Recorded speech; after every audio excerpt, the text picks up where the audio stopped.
Hello મિત્રો, મારી આ યુટ્યુબ ચેનલમાં આપ સર્વનું હાર્દિક સ્વાગત છે।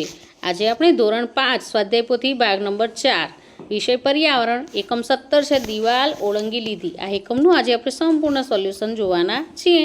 અહીં પ્રશ્ન 1 છે, રમતવીર બનવા માટે શું શું કરવું જોઈએ। પછી બીજો છે, જૂથમાં રમત રમતી વખતે કઈ કઈ બાબતો ધ્યાનમાં રાખવી જોઈએ।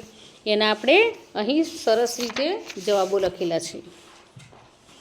પછી 3 છે, રમત રમતી વખતે ટીમમાં સભ્યોએ એકબીજા સાથે કેવું વર્તન કરવું જોઈએ।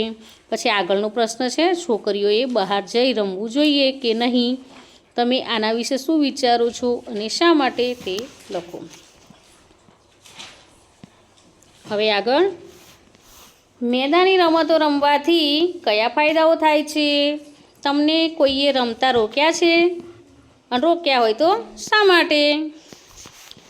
એના જવાબો આપણે વિસ્તારથી લખવાના છે। હવે આગળ, ખાલી જગ્યા પૂરો। તો પહેલી ખાલી જગ્યામાં તેની માતા આવશે।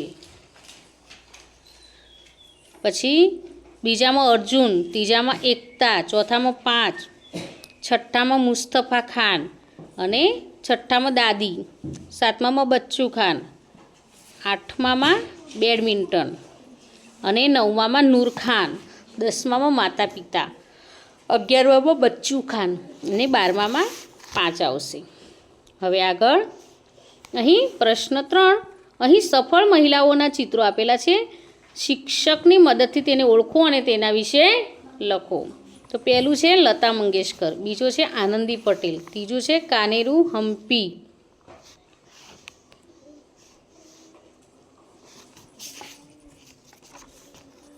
હવે આગળ, ચોથું છે અવની લેખરા અને 5મું છે દિવાળીબેન ભીલ। એના વિશે આપણે શું કરવાનું છે, શિક્ષકની મદદથી તેના વિશે લખવાનું છે। હવે આગળ પ્રશ્ન 4, ટીમમાં કપ્તાન તરીકે નીચેનામાંથી કયા ગુણો હોવા જોઈએ। યોગ્ય ગુણ સામે બોક્સમાં ખરાની નિશાની કરો।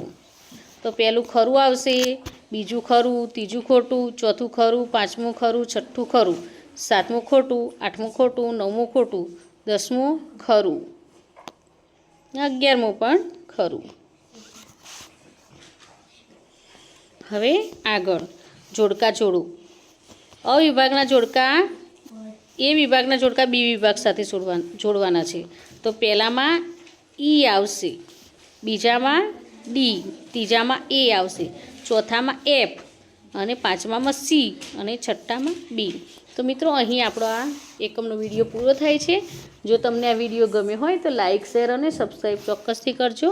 અને હા, જેને જરૂર હોય તેને શેર પણ કરજો। બાય।